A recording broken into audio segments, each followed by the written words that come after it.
Joining me now live from Burlington, Vermont is Senator Bernie Sanders. Senator, thanks so much for joining us. We always appreciate it.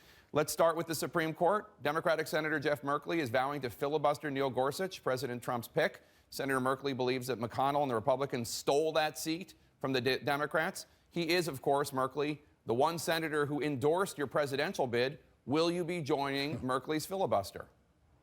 Well, I think there's no question but that the nomination should get serious debate and have 60 votes. Have 60 votes. To do it less, to change the rules under which we have been operating for many, many years would be absolutely unacceptable. And I'll tell you why, Jake. We are living in a dangerous and unprecedented moment in modern American history. What this Supreme Court decision is about is whether or not we continue Citizens United and allow billionaires to buy elections. It's whether or not we continue Roe versus Wade and allow a woman to control her own body. It's whether or not we have a Supreme Court which protects the right of the government to make sure that climate change is dealt with, whether workers have the right to join unions. So this is a major, major nomination. It should require 60 votes and a very serious debate. So you are going to be joining Jeff Merkley in requiring 60 votes to cut off any sort of filibuster? Look, Obama's nominations required 60 votes. So should Trump's, absolutely. So let me show you what you said after Justice Scalia died last February. Take a listen.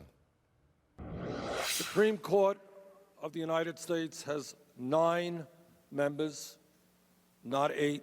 We need that 9th member. So how does what you're saying now square with your desire for a 9th member on the Supreme Court? Well, it's perfectly consistent. Obama had to get 60 votes. That's the rules of the United States Senate.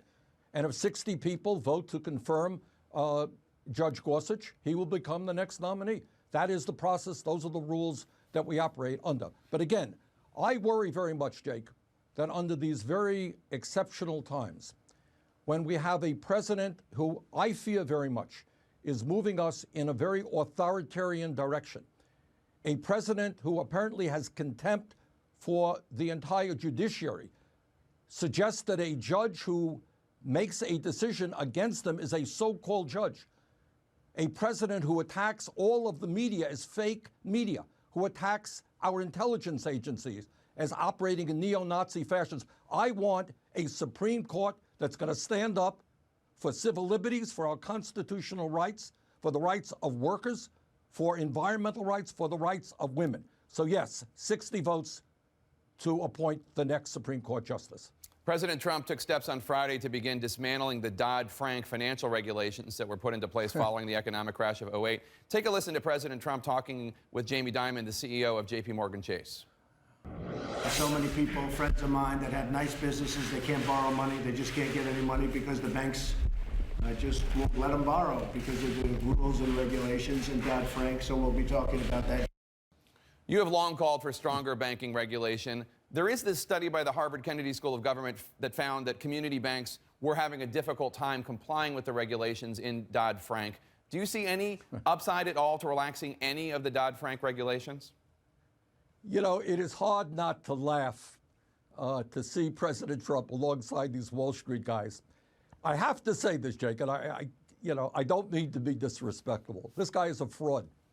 This guy ran for president of the United States saying, Donald Trump, I'm going to take on Wall Street. These guys are getting away with murder. Then suddenly he appoints all of these billionaires. His major financial advisor comes from Goldman Sachs, and now he's going to dismantle legislation that protects consumers. This is a guy who ran for president saying, I'm the only Republican. I'm not going to cut Social Security, Medicare, and Medicaid. And then he appoints all of these guys who are precisely going to cut Social Security, Medicare, and Medicaid. So I hope that all of those folks who voted for Mr. Trump because he thought that he would stand up for working people, man, this guy is, he's a good showman. I will give you that. He's a good TV guy. But I think he's going to sell out the middle class and the working class of this country, and that business on Wall Street. He told us, in fact, it's in the Republican platform, he is going to bring back Glass-Steagall. We're going to be dividing up commercial banks from investor banks, from insurance companies. Then he has all of the big Wall Street guys on his side, and now he's working for Wall Street. But Senator Sanders, while you very strongly made the case throughout the campaign after Hillary Clinton got the nomination that President Trump would do this, and that even though he was using some of the same rhetoric you used when it came to Wall Street, not to believe him and trust him, there were a lot of Sanders supporters out there who I think believed President Trump, then candidate Trump, partly because there had been so many accusations of Hillary Clinton being so tied to Wall Street. Well, here is my only point, Jake. Look, it is one thing if you run a campaign that says, look, I think Wall Street's great. You know, I think the drug companies are great. I think we have to cut Social Security, Medicare, and Medicaid. And if people want to vote for that, that's fine. That's democracy. But you have a president who I think in a totally fraudulent campaign said that I'm going to stand up for the working people. Look at his cabinet. We've never had more billionaires in a cabinet in the history of this country. Look at his appointees. These are people who are going to go after the needs of working families, the elderly, the children, the sick, and the poor. That is called hypocrisy. And by the way, I think people like Mitch McConnell, who you just had on, who is a mainstream conservative politician, are going to be put into a very, very difficult place. And I would hope that people like Senator McConnell and other Republicans have the courage to stand up, to Trump's movement toward authoritarianism, toward a situation where Trump says, everybody is terrible and wrong. I am the only guy who can protect the American people. You know what?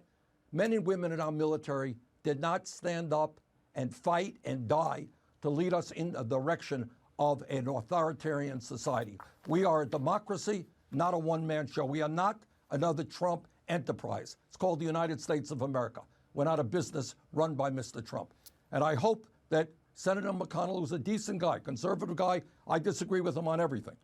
But I would hope that he and his Republican friends will make it clear to Trump that this country belongs to all of us and that it's not a one-man show. Senator, there's a big fight going on right now, as you know, about who will lead the Democratic National Committee. It's starting to shape up as something, a bit of a proxy battle between the Sanders wing and the Obama-Biden wing of the Democratic Party. When former Labor Secretary Tom Perez picked up the endorsement of former Vice President Biden, you said, Joe Biden is a friend of mine, but you went on to say that the question is simple. Do we stay with a failed status quo approach, or do we go forward with a fundamental restructuring of the Democratic Party?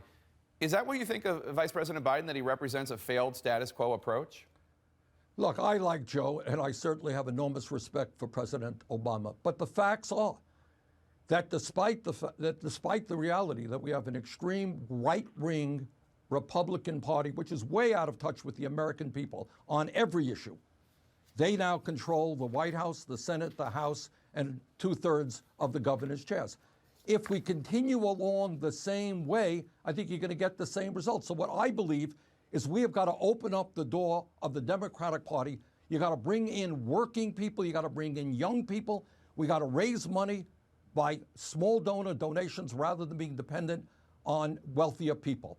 And I think we need to fundamentally change the way the Democratic Party does business and how it is prepared to stand up to the big money interest. You can't be on both sides. The Democratic Party has got to say, yeah, we're going to take on the greed of Wall Street, the greed of the pharmaceutical industry, the greed of corporate America that throws American workers out on the streets and moves to Mexico and China. We are on the side of the elderly and the workers, not on the side of big business. That's a decision that the Democratic Party has got to make. I think you know where I am on that. Senator, I have a lot of questions for you about Obamacare, but I'm going to save them until Tuesday night when CNN brings the debate between you and Ted Cruz live on CNN on Obamacare. I want to ask you, as a closing question, about something that is admittedly rather frivolous. I want to ask you about this bizarre sighting at Paris Fashion Week from Balenciaga. Take a look. These are a number of people, models on a runway in Bernie clothes. Did you ever think that you would become a fashion icon? No, not quite, Jake. I think of my many attributes, being a great dresser is, or a fashion maven is not one of them. Well, apparently there's a designer out there who begs to differ. Senator Sanders, thank you so much. Really appreciate it. And of course, Senator Sanders will join us again Tuesday night for the next CNN debate. Make sure to watch as he and Senator Ted Cruz go head-to-head on what comes next for Obamacare as President Trump seeks to repeal and replace it. That's this Tuesday, live at 9 p.m. Eastern. right here on CNN. Our thanks to Senator Sanders.